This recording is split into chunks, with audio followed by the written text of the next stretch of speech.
Well, I think this morning, and thank you for those of who are on that have joined us already, and I'm hopefully others will join as well. But what we really wanted to use this really just to respond to many of the questions that people are having, to address some of the emotions that people are experiencing as following the death of George Floyd and others, and really just to give space for conversation, a safe space for conversation and questions, but also an opportunity for us to come together um, in just mutual community of support, community of lament, and yeah, like I said, just to be really raw and vulnerable. I actually came on, and I think Alyssa's trying to find a place where her where her service is better, but while she's doing that, we really did want to have also a space and grief could be expressed. And so, and also that this would just be kind of a living recording of something very raw. And so I came with no pre-planned answers or questions. Alyssa's going to probably get us started with some questions and conversation, and then we'll kind of go from there. And please feel free to add your questions in the chat. We've got our team that are on this chat with us that are going to be fielding questions, kind of selecting them from the chat. So definitely add them as they come up. And so I think we'll get started. Just walk us through your experience of the past couple of weeks. Yeah, what it's been like seeing everything progress and everyone's responses to all the events. Yeah, I think it's been really a week, actually several weeks, but really a week of great lament. I would say that has been just a heaviness. I've mentioned to many of you who are joining us this morning that there's, as a mother of a son who has, had to, from very early in his life, we've had to talk to him, my husband and I, about what it means to be a Black man in America. And so it was, how do you prepare your son to talk to police, or when he's in public, how to conduct yourself, and don't be threatening. And just, it's been hard. Those were hard conversations. And I think for those of us in the African American community, that fear that you walk around with all the time, even though it may be unconsciously, that just bubbled to the surface this week. I think it became very real that even when you comply, it does, that's not enough. That's not sufficient. And I think as just a follower of Christ, and knowing that his heart for people is is it's limitless. It is for everyone. And I think what really resonated the most with me is this idea that if we were truly all created, especially those of us who are believers, recognize and believe that we were all created in the image of Christ. I was kind of crying out early on that, do they not see that that the person that they are attacking, the people that they hate or have any bias or prejudice against, um, is yeah, I think that it's a reflection of hatred and bias towards them. So yeah, I guess my words are probably not well formed. I think in large part there's still a lot of grieving going on, and so yeah, so this is kind of, I guess, more of an emotional response than kind of the practical nature I've engaged from on Facebook and in forums and things like that. Mm-hmm.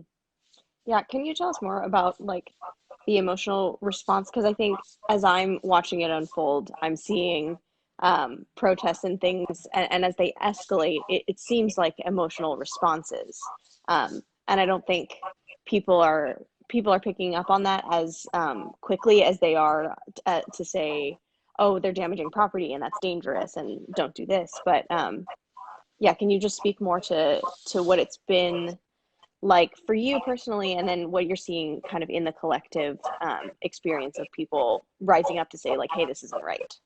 Yeah, yeah. First of all, let me just ask, because I'm getting all of these messages popping up in my text. Can you see my face now? Yeah, it's a little cut off. On the top or Oh, the bottom? on the lower side, I'm seeing. There you go.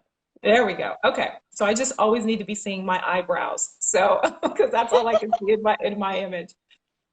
Yeah, I think, when I look at the protests that are happening right now, it is so reminiscent of protests from the past. And I think that's what is where the grief comes from for me, is that the messages of no justice, no peace, of, silence is violence, that, Black Lives Matter, the simple fact that we have to remind our democratic institutions, our public service institutions, that Black Lives Matter, I think should be a call or a moment of grief and grieving and lament for all of us, because this is not the first time. As I've said, it is reminiscent of the civil rights movement. It's reminiscent of the movement, post-slavery and, anti-Jim Crow law. And, we've been here before.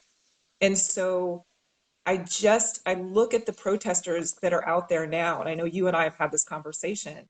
I think for those of us that are older, this isn't new. It's not a new conversation. And so I get that there is an emotional cry for change. And I think it comes from a deep place of, I've had enough, that basically there's nothing I can do to ensure that my life is valued equally as others. And so I just think that there was this moment of, it's not just a hate issue in our heart, which it absolutely is. And we can talk more about kind of just a spiritual nature and yeah, I think just the spiritual context for this. But I think beyond that, there are people that are saying, we live in America, a country that value, that is founded upon very, very clear values.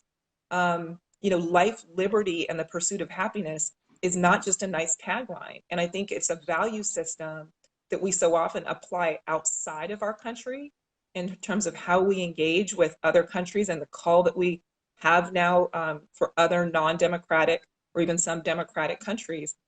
But I think we've lost the urgency and the vigilance that it takes to keep a country free.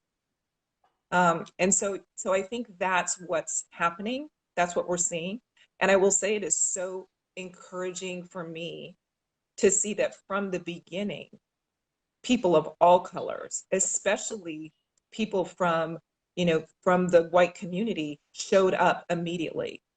That wasn't the case during the civil rights movement. I mean, Dr. Martin Luther King, his letter from a Birmingham jail was written not to the people doing evil. It was to the people of goodwill who were sitting on the sidelines in silence. It was to two Protestant ministers and to a Jewish rabbi. That's telling. We often say, all it takes for evil to flourish is for good men to do nothing. And I think that has been the reality that so many Black people and people of other colors, but certainly Black people in this country have really been saying, is that, too many good people are doing nothing. Mm-hmm. Yeah. Yeah. And I think we're talking about showing up today and why that matters. And you kind of commented on some of your own experience with privilege and being able to sit on the sidelines. So why is it important to show up right now for you and for others that we're speaking to in this stream? Yeah. I think for those of us who have been offered privilege, and however that privilege manifests itself, I know for me as a Black woman, I had to really come to grips with the fact that even as a Black woman, I have my own privilege. I, was blessed to be born to a family where education was not only just assumed, but supported. I mean, my mother was a school teacher. She was one of my teachers growing up. So, I had a support system at home. We lived in a suburban environment. We were probably, started off working class and moved our way up into the middle class. So we were able to move out of the inner city or out of the urban areas into the suburbs, had access to better public school education. Um, so I didn't have to deal with many of the issues that people of color, and in particular Black people, had to deal with in the inner city. I came from a law enforcement family. So when we got in trouble, oftentimes all we had to do was drop, family members' names and we were let go. And I remember several times where that happened. So even that kind of privilege. But I've also been very blessed to have an education, have had a career, to be able to live in an environment of great safety and security. And that has afforded me some opportunities that others just don't get. And I think I've taken that for granted. And I think once we recognize the privileges that we each have in our own way, and also recognize that privilege is not a limited resource, and that when we can show up with our own privilege and offer it to others, to bring others up, and to help support them and to be a voice for them. I mean, we talk all the time about being the voice for the voiceless. That's our job when we have the privilege to do so. And I think I'm recognizing that it's important in these moments to show up, because in large part, the people who are crying out now have been the ones who haven't had the privilege in the past, who haven't been listened to. This is not new. Black Lives Matter have been out front for many, many years. Civil rights organizations have been doing this work for decades. So why, I guess the question is, why are we here? And I think part of it is because many of us have failed to show up when the work was easier. Mm-hmm. And I think that it is incumbent upon us, now that there are cries of desperation, to show up and offer whatever privilege, whatever voice, whatever action we can take right now. Yeah. I think it's interesting to hear you talk about privilege. I think a lot of times once that word drops into a conversation about race, it's a hard stop. And people, it starts like defensive, like, oh, privilege, I don't have privilege, as if that's the root of the problem. But I don't necessarily think it is, and it doesn't sound like it is from how you're talking about it. Can you talk more about that and what what is closer to the root of the problem? Great question. It's interesting. I think it's a multi-tiered response, or a multi-level response. I encourage everyone, and I have the book literally right here, to read the book White Fragility. I think it is a powerful examine of the state of privilege and how we don't even recognize it when we have it, and how we wield it in really destructive ways. And, here I am, a Black woman, reading a white woman talking about white fragility, who showed up to do, quote unquote, in the 90s diversity work. And I think that this idea of privilege is hard because so often you don't even recognize you have it. And I think the other thing is, in the American consciousness, and I think this again has a spiritual context, in the American consciousness, we all think that we arrive where we arrive because of hard work, good character, taking advantage of opportunities, and even the language of kind of, pulling yourself up by your bootstraps. There is something in the American culture and lexicon that makes the assumption that how you arrive is somehow is a reflection of your good work. And I think that's such a false narrative, especially in the kingdom of God, because so often where we arrive is really nothing more than a blessing from heaven. And I think when you're offered that blessing, the question isn't what will you do with it for yourself? It's what will you do with it on behalf of others? Otherwise, it's not a blessing. If it's for us, that's not our job, is not to show up here for ourselves. It's to spread, it's to be the hands and feet of Jesus. We don't need to be the hands and feet of Jesus if our blessing is to stay is to be owned only for our own benefit or for our own family's benefit or for those that we're comfortable with.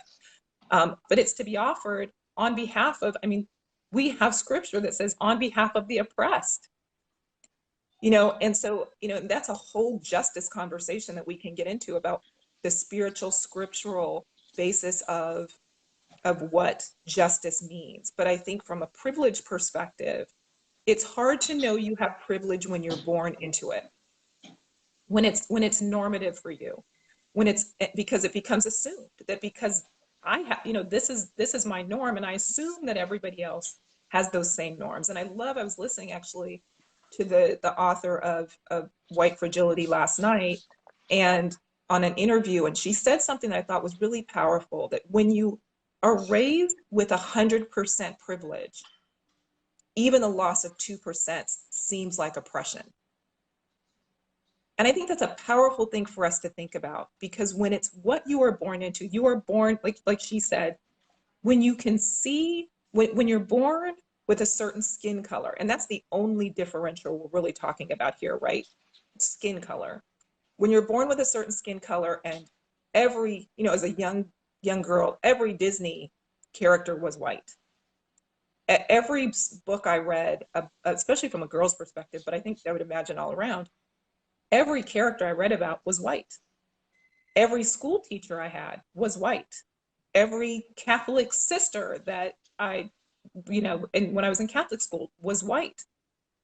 Every leader that I saw was white at the time. There were very few of us in places and space. When I showed up into the working world, I was the first first Black woman in an all-white firm to have any position of authority. And I was often assumed to be the secretary. When my own clients would show up for the first time, I was assumed to be the secretary, because how could they assume that I was the professional that they were talking to on the phone, when they had no concept of Black women even having that role? That was not normative to them. But being a secretary was normative. And so I think that there has to be a recognition that what we see is what we think we can attain. And if you see yourself reflected everywhere, then there's no consciousness that I can't achieve that. I'm supposed to be here. Well, for most of us of color, that narrative was not what the narrative we were born into. The narrative was you've got to work 10 times harder, you've got to be better, shut up and do the work, get good grades, get an education, achieve all of these things, and then you will be deserving of. And I think that's a consciousness we don't talk about enough, because so often we vilify people who have that privilege. And I think that in and of itself is wrong. It's not wrong. And actually, John Gardner's on this live stream, and so I so appreciate his email. It was a real raw conversation that nobody is saying, at least I'm certainly not saying, somehow you should feel guilty for the blessings and the privilege you have been offered in life. But my call is, what do you do with it? Because there are many of us who don't have those same privileges. And I think the job certainly of those of us in the church, those of us who profess Christ, our job is to show up on behalf of those who did not have those same opportunities. So I'll stop there. Yeah. Oh man, so much goodness in what you just said. I love that you brought up Robin DiAngelo. Her book White Fragility is fantastic. I cannot recommend it enough. But she talks about how when you live in a place that is where you're only surrounded by people of your own race, that's actually a harm to yourself.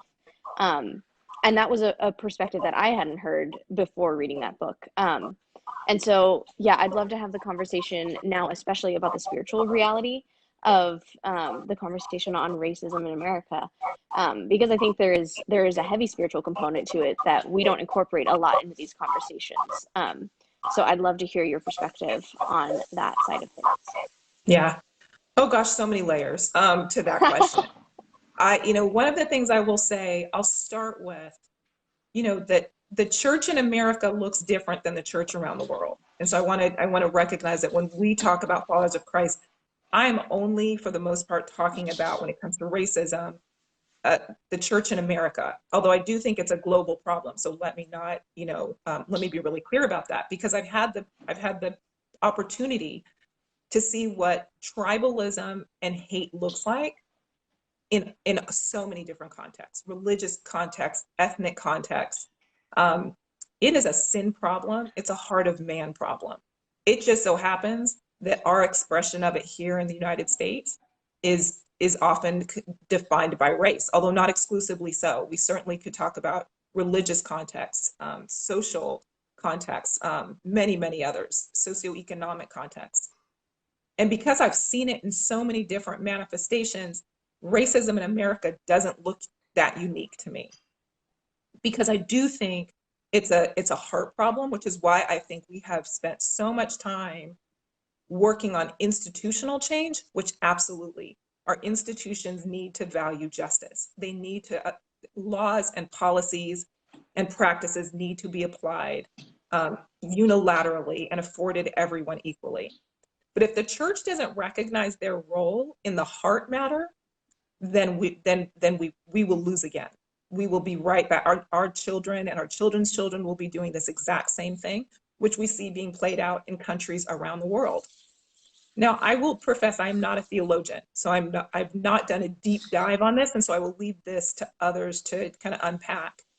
But I do believe that there is a tribal nature that we actually all have. And I think it's because we've been called, everyone has been called to be a part of the family of Christ. We've all been called to be a part of that body. But when it's manifested erroneously, we seek that tribal but familial connection along very superficial lines: race, religion, community, language, socioeconomics. It's the space of default that we're most comfortable with.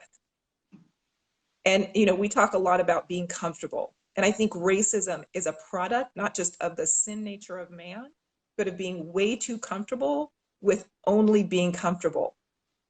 It's hard when you're challenged by people who are different than you. It's hard when you're challenged by people who have a very different perspective on life or very different cultural norms. It's hard just to sit in that and find comfort. Yet, I will say, most of us of color have been forced to do that our whole lives. We've had to be comfortable with the dominant culture, because everywhere we go, we have to become a part of it. If we want to be, successful in the working world, we have to understand white culture and be comfortable with it, because we have to adapt to it. Same with most schools. Same with, it is, our history. We're taught history very much from a white perspective. So you grow up learning about that culture. You read that culture in books. So for someone like me, white culture is not challenging to understand at all. I've been learning it from, the moment I could read, or the moment my mother was reading, children's books to me. And so I think spiritually, we've got to challenge ourselves as to why we in the church are so tribal, even beyond the issue of our brothers and sisters in Christ. In fact, what do they say? The most, segregated moment of the week is church on Sunday. That if we profess to want to be a part of the kingdom of God after this life, why are we not wanting to be a kingdom around the kingdom of God when we actually are here on earth? That shocks me. So like I said, I think theologically, there's so many things that we can unpack here. We can certainly unpack the justice question as to why we have a hard time with the concept of justice as the church. It's interesting, and I'm just gonna, if you guys will afford me a moment, bear with me. I actually brought up some scriptural references that I just think are so powerful and have been kind of a bright light for me. Then in Isaiah 1:17, it says, learn to do right. So let's just assume that this is the definition of what it means to learn to be right. Seek justice. These are powerful commands. These are action words. Seek justice. Second thing is defend the oppressed. Wow. that you couldn't be clearer. Defend the oppressed, not show up, not, pray for, not, although those are important, but the word is saying defend the oppressed. Take up the cause of the fatherless. Take it up. Don't just allow it to sit. Don't just, have warm and fuzzies for it, but take up the cause. And then the question then is, well, what does justice look like? And I think there are just so many scriptural references that I think go unnoticed. I mean, Micah 6:8, he has shown you what is good. And what does the Lord ask of you? To act justly and to love mercy. Well, gosh, what does that mean? When we ask, what does it mean to love our neighbor? That's what it means to love your neighbor, to show up, to defend, to take up the cause of, to seek justice on their behalf. That means you've got to show up. We can't be satisfied with sitting in our churches. I mean, this is what, Martin Luther King was saying. You can't be comfortable sitting in your church and calling out for God to rescue people you're not willing to show up and help rescue yourself. We are his hands and feet. So that means we have to get moving. We have to be active. Yeah. Yeah, absolutely. I think something that, like, when you're saying all that, I agree wholeheartedly. Like, yeah, and that's, that's why I'm on the team at Ideos. That's why I care about justice so much. But there is another reality where, like, shifting the conversation towards allyship and advocacy, and how we come alongside, instead of, because I'm seeing a lot of things where, like, looters and rioters are mostly white people that are turning things violent and distracting from the message of the Black Lives Matter movement. How do we show up and not dominate the space again, but rather bolster and lift up the voices that need to be heard right now? Great question. One of the things I've written about and talked a lot about is kind of, how do you show up? What are ways that you can show up? And we've talked about, there are so many great resources and organizations and posts out there saying how, giving ideas for how you can show up. But I think the three overwhelming, categories that actually speak to this idea of allyship is, one, to just listen. I mean, I read a quote that deeply listening to someone and love are so closely intertwined that when they're being done well, you can't tell the difference. And I think that is so true, that when you really feel heard, you feel cared for and loved. And I think that's what a lot of those on the front lines of this movement right now, in and amongst the protesters, and even those who are not, are saying, just listen to me. If you want to show you care, if you want to show that you love me, just listen and hear my story, because it will be a story very different from your own. And I think as the body of Christ, that should be what we desire to do. I mean, we talk, at Ideos, we talk a lot about empathy and the power and importance of empathy. And I think the first pillar, because I'm really digging into what does spiritual empathy look like. And part of the first pillar of spiritual empathy is attention. You've got to be paying attention. You've got to look outside yourself and after attention is, once you have your attention focused outside of yourself, is then this idea of curiosity.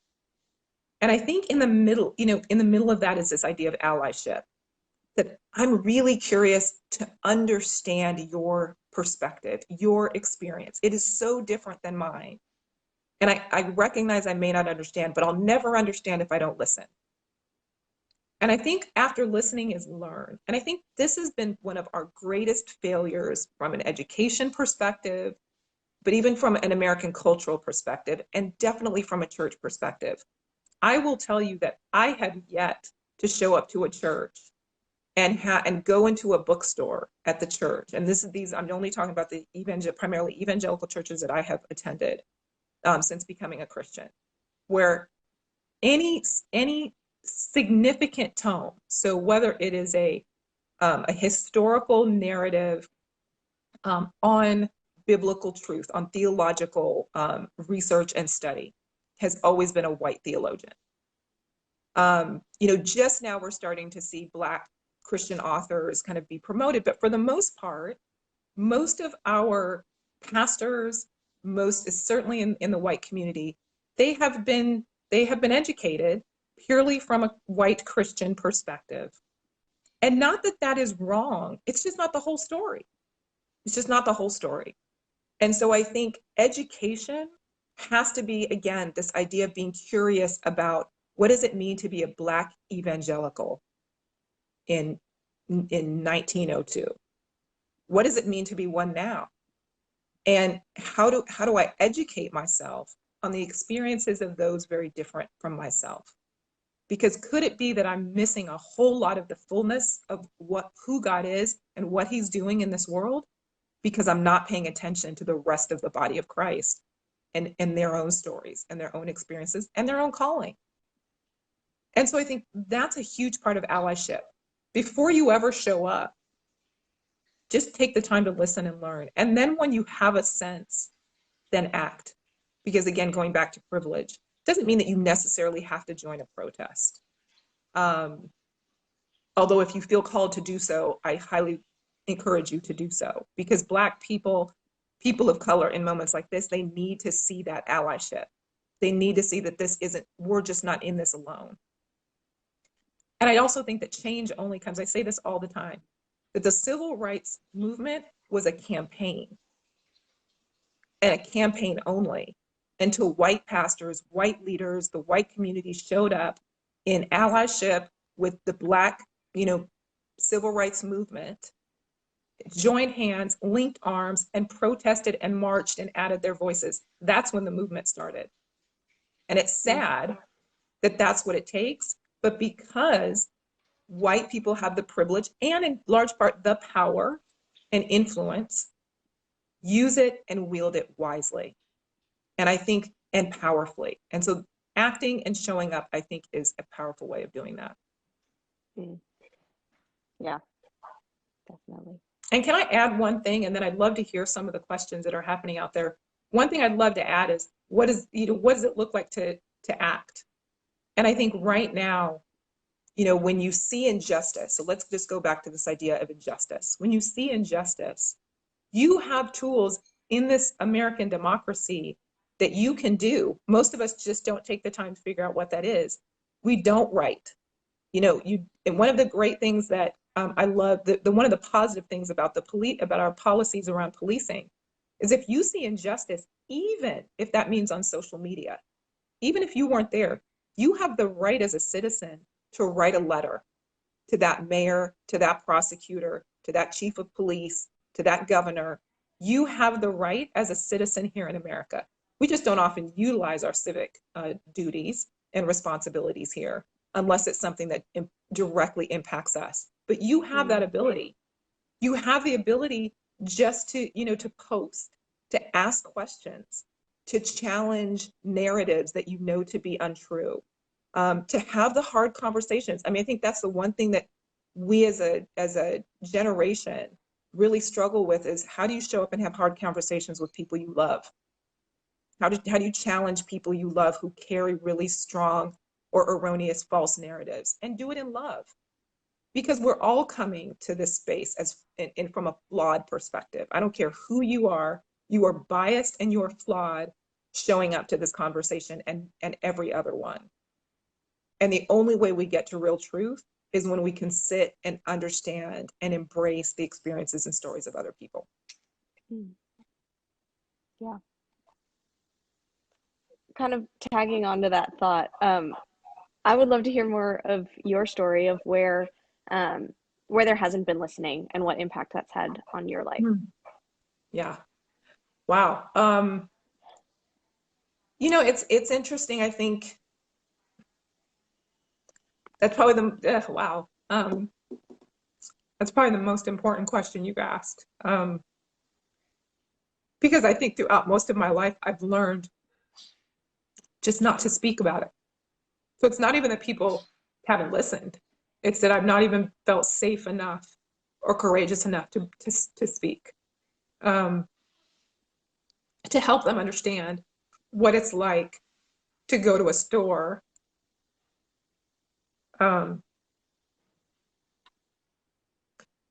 I think in this country, you buy into this idea that, once you make it, once you've achieved the American dream, that's enough. Certainly as a Black person, that's what you're told. You get your education, you get your job, you have the home, you live this sanctioned existence that somehow you'll be accepted. And it's hard to show up and say, you know what, I go to stores to try to find suits with colleagues or friends when I early in my professional career. And I would be followed or I would be ignored. And I would see white women come in or Asian women even come in. And the salesperson would help them. And we're talking about, the Nordstroms and the Neiman Marcuses but even regular stores. And they would be helped. And I could have been standing there for half an hour. And it's interesting that that's one of the things that this brings up, because you feel invisible.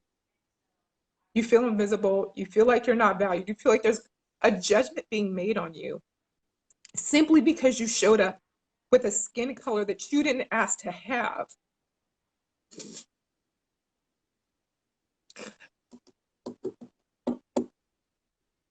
I'm so sorry.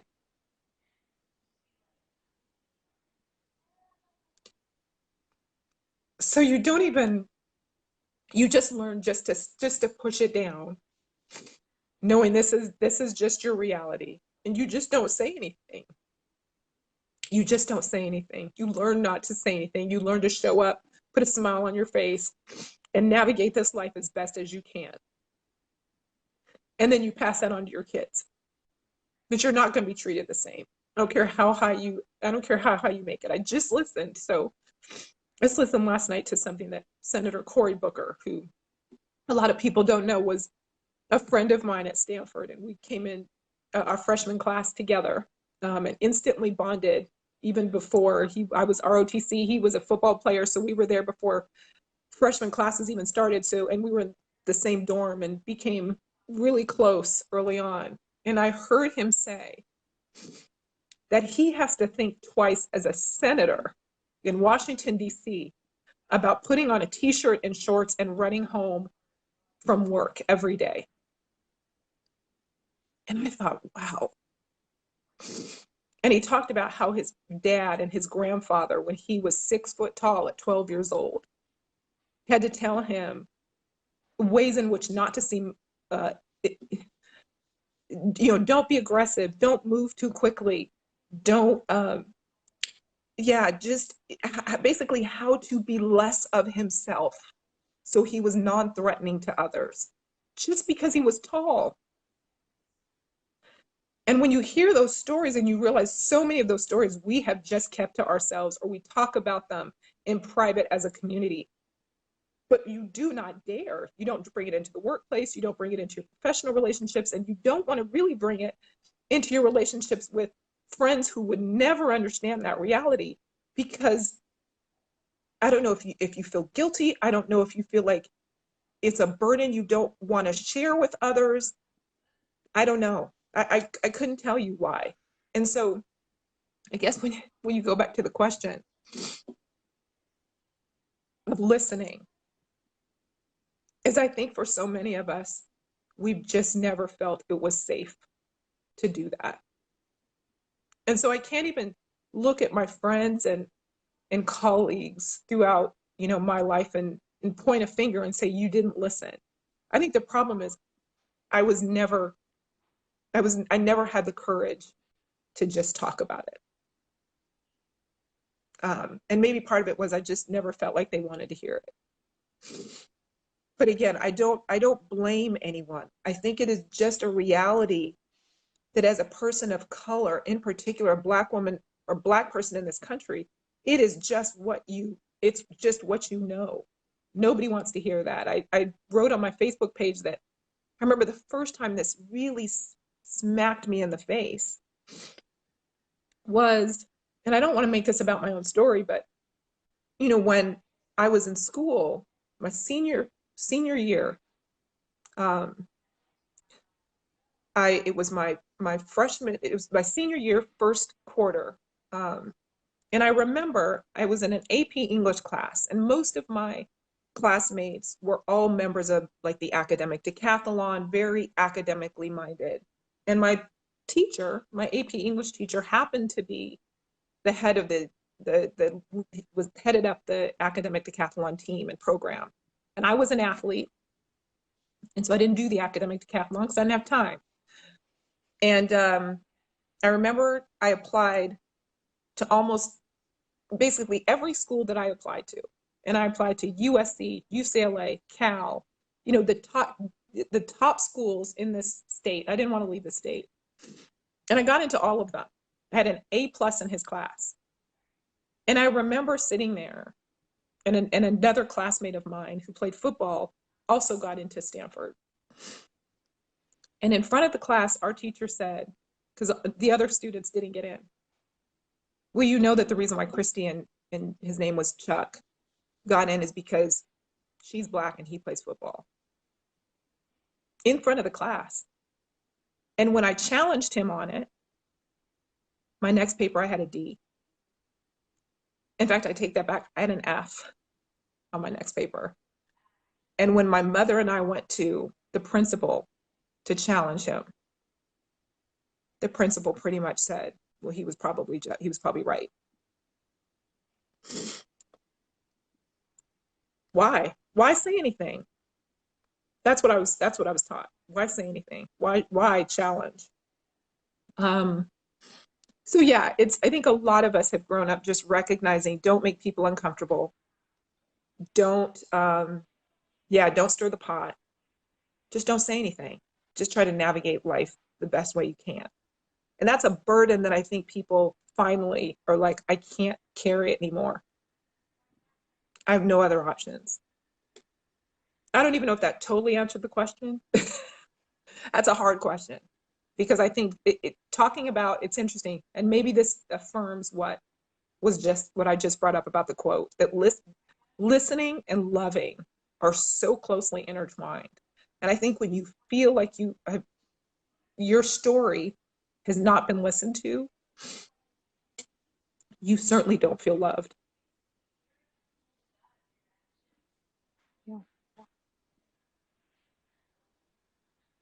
Yeah, and I think if these stories don't become part of our public narrative, part of our national narrative, then things aren't going to change.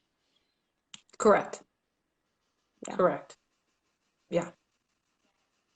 And who better to lift up those stories and others? Let me be very clear. There are so many stories that need to be part of our narratives in the church.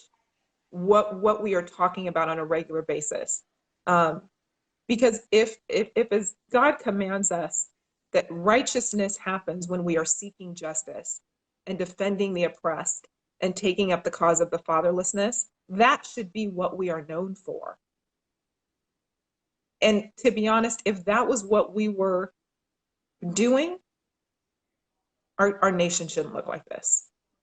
We have way too many churches in this country and way too many people who call themselves followers of Christ not to have to still be here, and I include myself. So let me not point the finger outward if I'm not willing to point it inward. We have a lot of work to do, and we have a lot of work for us to do in the church. Mm-hmm. We have to get right. We have to look like what it is to do right before we ask people who don't know Jesus to do right. Mm-hmm. I don't expect the unbeliever to show up and to behave and act better than we as a body of Christ are willing to do. We've got to start with us. Mm-hmm. Yeah. We're just about hitting the hour on this conversation. And I would love to hear all of your stories and more that you have to say. But I think we've talked in our conversations about how we can talk all we want, but at a certain point we need to act. So if you want to just close us out with what do we do next? And Yeah, what do great. you want to see us happen next?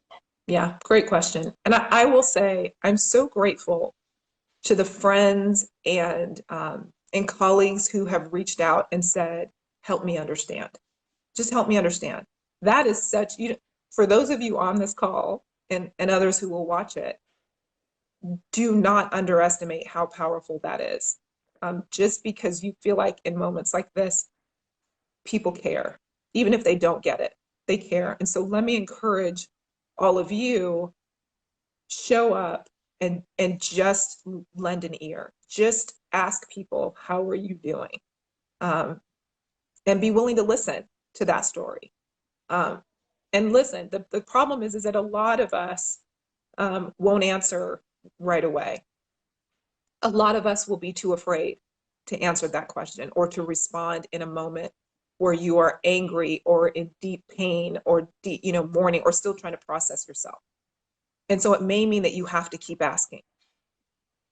The other thing I think is there's so many great resources. I mean, there's never been a better time to be trying to be seeking change than right now with the internet, because the number of resources out there are prolific. Um, and so showing up and educating yourself is huge. And I think the other thing too is, so beyond listening and learning, the action that you can take. I just encourage each and every one of us to pray and ask God, what's my role in this? Because it's going to be different for every single person. Do I show up on the front lines? Do I have hard conversations with people I love? Do I write? Do I stand up in in the spaces where I have some influence and call out even some of the wrong that I see in the workplace or in in our communities or in our families? And again, always with love and always with grace and mercy, because people, I'm realizing, are arriving to this issue from everyone from a different place. And so, having the grace to walk with them through this, I think is really powerful. Yeah. And then one other thing, and this is going to be kind of a call, I guess, in some ways, my call to action is, in this country, a democratic, nation, we have a civic duty to be informed. And so when we show up to cast our ballots, I honestly pray that we no longer do it along R&D lines, because I think that is woefully insufficient. I encourage all of you on this call that are still on to read a couple of things. So I'm going to just throw out a couple of resources and then we'll put more up on our website. But one is Rich Mao, who was former Fuller Seminary president, has two great books: A Restless Faith, which is his most recent one, which is a very personal story about his own restlessness with his evangelical faith, and Uncommon Decency. But the other one that I think is really powerful is C.S. Lewis's Meditation on the Third Commandment, which talks very specifically about the church and politics and the kind of the tenuous state when the church becomes too aligned with a political party. And I think, to just kind of throw out the gist of this, is that as followers of Christ, filled with righteousness, to align ourselves with an institution that is inherently corrupt. Inherently. Politics is inherently corrupt. It has been since biblical times. The pursuit of power and authority is inherently corrupted.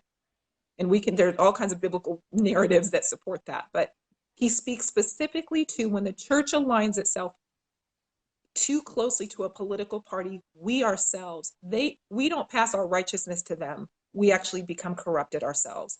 Highly recommend that. I think he wrote it in 1941 and is still so resonant today. So those are I just think we have to become more informed as civic participants and representatives of Christ when it comes to our political life. Yeah. That's a good word. Well, thank you, I Alyssa. I can so add to that. appreciate you. Great questions. And thanks to everyone who showed up and who are listening to this. And if you do want more resources, like I said, we will have them up on our website soon, which is Ideos, ideos.org. Yeah, but this has been an important conversation. I hope will just be the start of many. Thank you, Christy, as well for your stories and everything you're contributing and the work that you're doing to make a more empathetic, more inclusive and compassionate society possible. Well, thanks for joining me in that pursuit. Yeah. All right. Thanks, everyone. Bye. Bye.